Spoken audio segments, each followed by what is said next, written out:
Sir George Parr, you're a senior figure at the Ministry of Defence. Yes. And after a week in which there's been a tremendous amount of emphasis on the rather sleazy side of the arms industry, it's very refreshing to meet someone with a story to tell which combines tremendous success and complete probity. Yes, this is not a story of shady dealings or wasting of taxpayers' money. I think this is something of which we can be proud of in Britain. This is the development of our new fighter aircraft, which is designed to protect our country into the 21st century. It's done by the government for the people. Yes, this is the European fighter aircraft. The EuroFighter, yes. Yes, that's wonderful. It is, and also it's a great example of something which is often derided, which is the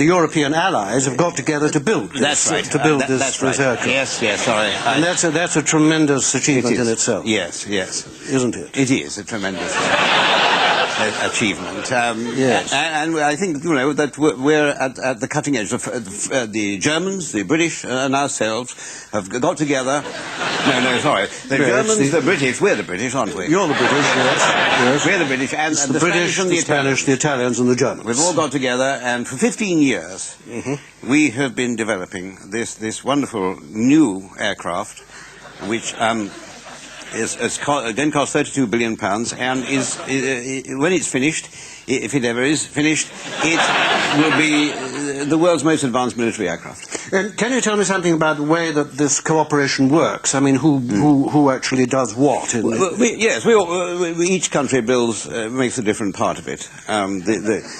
The Germans build the body and the tail, and the British build the trunk, and the Italians build the legs and the tusks, and the Spanish paint it white.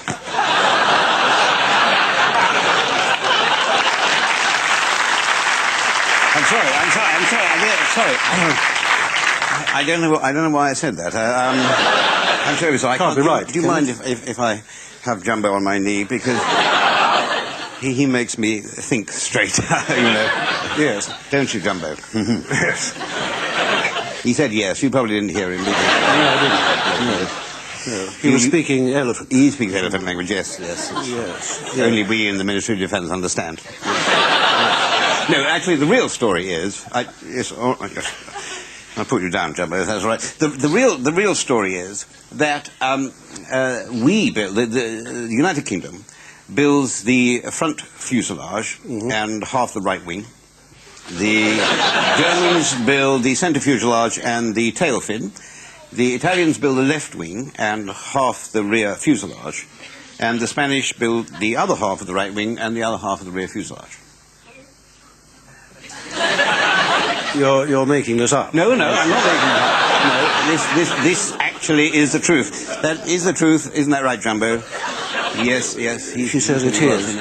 Yes. Can you tell me perhaps what this aircraft was designed to do? Well, I'm glad you asked that, because it's designed for a very specific task. I mean, it's not just sort of, pie in the sky. It's designed to combat a very real threat from the Soviet Union, from two fighters the Soviet Union have, the MiG-29, the Sukhoi 27, which will be launched from East Germany.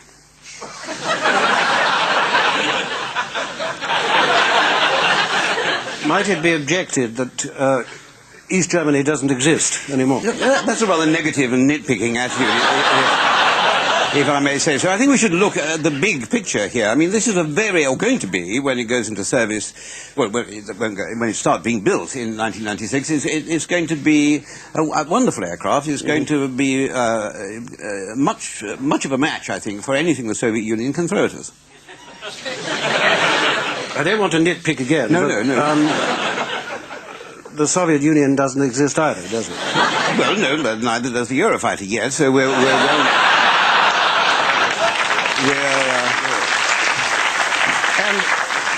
we are well matched. Yes. Might it be objected that in recent wars that we fought in, like the Gulf and Bosnia, what we needed was ground attack aircraft? Yes. I mean, after all, at the beginning of the Gulf War, Saddam Hussein withdrew his fighters, didn't he? He did, that's true, but if people don't fight wars properly, that's not our fault. It can be adapted, this plane. Oh, it can. The EuroFighter can be adapted for a ground attack role. For ground attack, yes, by putting heavier bombs on and heavier rockets. And so. Well, there are one or two drawbacks to that. Such as? It won't fly. You mean that it will become completely unstable and crash? Oh, no, it won't crash, because it won't take off. But we could... You could use it on the ground. We could drive it on the ground. We could drive it about. Rather like a tank. Things. But it wouldn't be used to its best capability in that role, I don't think. No. Because some British... not all, but some British aircraft is at its best when it's flying about in the air. Yes.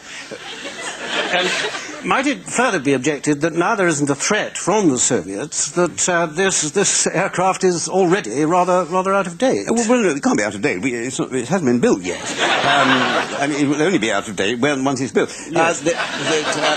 Don't forget that this program was started in 1979, when there was a very, very real threat from the Soviet Union, from the MiG-29s and so forth, and so it was very urgent that we find an answer to that. And yes.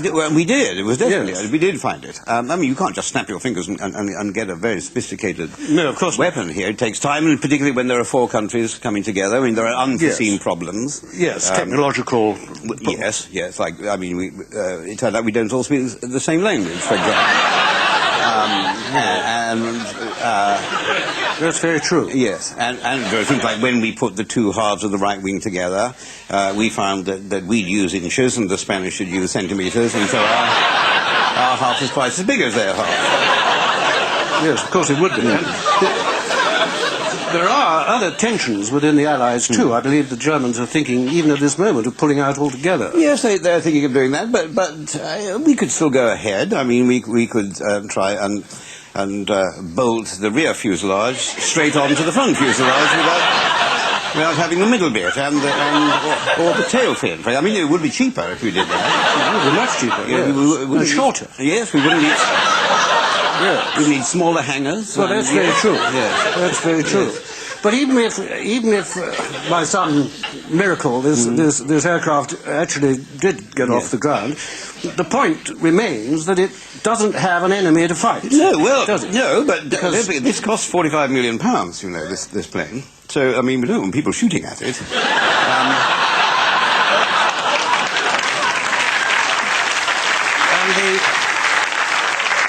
The planes that would be shooting at it, yes, in any case, are Russians. Yes.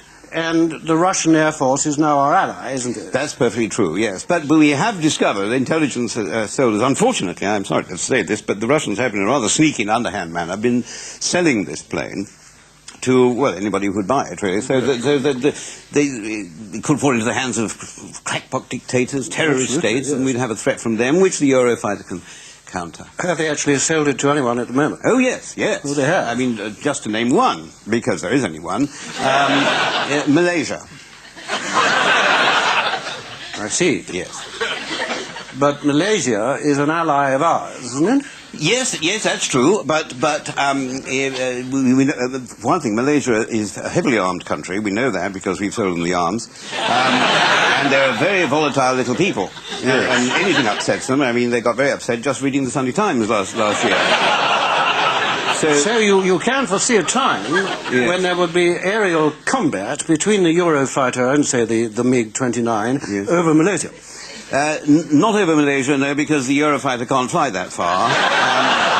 It doesn't have that big a range, but we would have to persuade the Malaysians to come over to Europe and engage us over Europe. But they probably would. I mean, as you said, they are allies. Yes, they are allies. So they probably would do that. And of course, there'd be advantages to them. They wouldn't get bits of aircraft falling onto their own population. So, if in either case there isn't a miraculous restoration of the Soviet Empire, or if Malaysia decides, after all, not to invade Europe, then can you see a role for this aircraft? What are we going to do with it? Well, we'd sell it. We could sell it.